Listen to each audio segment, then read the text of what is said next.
Vasan TV ரசிகர்களுக்கு வணக்கம். இன்னைக்கும் நம்மளுடைய தெரிந்து கொள்வோம் நிகழ்ச்சியில தெரியாத பல விஷயங்களை தெரிஞ்சுக்க போறோம்.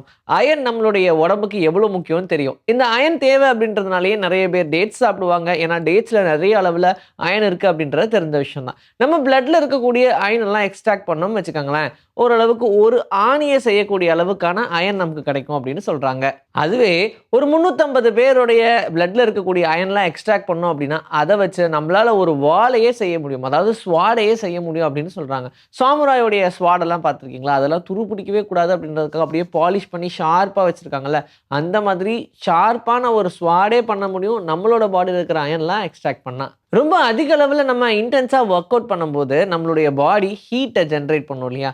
ஓரளவுக்கு மட்டும்தான் உங்களால் அதை தெரிஞ்சுக்க முடியும். ஏன்னா நீங்கள் உணர்ற ஹீட் அப்படின்றது 1% மட்டும்தான். ஆனால் நம்மளுடைய பாடி ஹீட்டு அது ரொம்ப ரொம்ப அதிகமான டெம்பரேச்சரில் தான் இருக்கும். அதை நம்மளால் தாங்கிக்க முடியும் அப்படின்ற மாதிரி தான் நம்மளுடைய ஸ்கின், நம்மளுடைய பிளட் எல்லாமே நம்ம தாங்கக்கூடிய அளவில் தான் அது ஃப்ளோ ஆகிட்டே இருக்கும். 20 நிமிஷம் நீங்கள் அதே மாதிரி ஒரு இன்டென்ஸ் ஒர்க் அவுட்டில் இருக்கிறீங்கன்னு வச்சுக்கோங்க. அப்போ உங்கள் பாடி ப்ரொடியூஸ் பண்ணக்கூடிய ஹீட் இருக்குல்ல, அதை வச்சு ஒரு 1 லிட்டர் தண்ணியை கொதிக்க வைக்கிற அளவுக்கு உங்களோட பாடி ஹீட்டை ப்ரொடியூஸ் பண்ணுமா. ஆக்சுவலாக ஒரு இண்டக்ஷன் ஸ்டவ் எப்படி ஒரு தண்ணியை கொதிக்க வைக்கிறதுக்காக என்ன டெம்பரேச்சர் யூஸ் பண்ணுதோ அதே டெம்பரேச்சர் நம்மளுடைய பாடி ப்ரொடியூஸ் பண்ணணும்னு சொல்றாங்க. இன்னைக்கு காலையில் என்ன சாப்பிட்டீங்க, நேற்று எங்க இருந்தீங்க அப்படின்னு நான் கேட்ட உடனே என்னெல்லாம் நம்ம பண்ணோன்னு ஃபிராக்ஷன் ஆஃப் செகண்ட்ல நீங்க யோசிச்சீங்கல்ல, அது எல்லாத்துக்கும் காரணம் உங்களுடைய பிரெயின்ல இருக்கக்கூடிய நியூரான்ஸ் எல்லாம் ரொம்ப வேகமா வேலை செய்யுது. அப்போ அந்த அளவுக்கான எலக்ட்ரிசிட்டி அது ப்ரொடியூஸ் பண்ணுதுன்னு தான் அர்த்தம். இப்போ அந்த எலக்ட்ரிசிட்டிலாம் நம்ம கன்சியூம் பண்றோம்னு வச்சுக்கோங்க.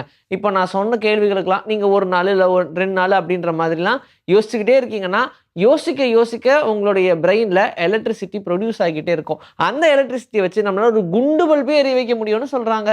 18 வயசு வரைக்கும் வளர்ச்சி இருக்கும் அப்படின்னு சொல்லுவாங்கல்ல, நமக்கு தெரிஞ்சதுதான். நீ நல்லா சாப்பிடு, 18 வயசு வரைக்கும் ரொம்ப சூப்பரா வளருவ அப்படின்னு. ஆனா இப்ப எப்படி ஆயிடுச்சுன்னா, நம்ம நல்லா தூங்கினாதான் நம்மளால வளர முடியுன்ற மாதிரி ஆயிடுச்சு.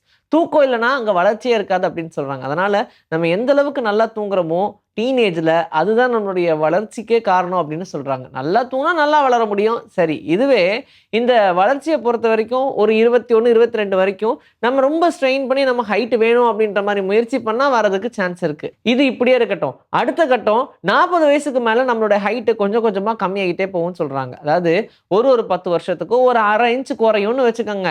அப்போ 20, 40 நடுவில் இருக்கக்கூடிய 10 வருஷம் மட்டும்தான் நம்மளுடைய ஹைட்லயே இருப்போம். அதுக்கப்புறம் கொஞ்சம் கொஞ்சமா குறைய ஆரம்பிச்சிடும். சில பேர் ரொம்ப சீக்கிரமா வயசாயிட்ட மாதிரி இருக்கும். என்ன ரீசனா இருக்கும் அப்படின்ற மாதிரிலாம் யோசிப்பாங்க. டயட் ஃபாலோ பண்ணுங்க, நீங்க ஒழுங்கா யோகா பண்ணுங்க, அப்பதாங்க உருப்பட முடியும் அப்படின்ற மாதிரிலாம் சொல்லுவாங்க. ஆனா இதெல்லாம் இல்லாமையும் ஒரு சில பேர் ரொம்ப சூப்பரா இருப்பாங்க பார்க்கறதுக்கு. அவங்களுக்கு வயசு ஆன மாதிரியே கண்டுபிடிக்க முடியாது. அதுக்கு ரீசன் என்னவா இருக்கும் அப்படின்னா, அதிகமான லெவல்ல யாரெல்லாம் சோடா குடிக்கிறாங்களோ அவங்களுக்கு கண்டிப்பா சீக்கிரம் ஏஜ் ஆகுறதுக்கு வாய்ப்பு இருக்கு அப்படின்னு சொல்றாங்க. சோடானா சோடா மட்டும் இல்ல. நீங்க உங்களுக்கே புரிஞ்சிருக்கும்னு நினைக்கிறேன். இந்த மாதிரி சாஃப்ட் ட்ரிங்க்ஸ் எல்லாம் யாரு ரொம்ப அதிகமா குடிக்கிறாங்களோ அவங்களுக்கு கண்டிப்பா ஏஜிங் ரொம்ப சீக்கிரமா ஆகும்னு சொல்றாங்க. இதற்காக ஒரு ரிசர்ச்சும் பண்ணியிருக்காங்க. அந்த ரிசர்ச்ல இது ரிஃப்ளெக்டும் ஆயிருக்கு.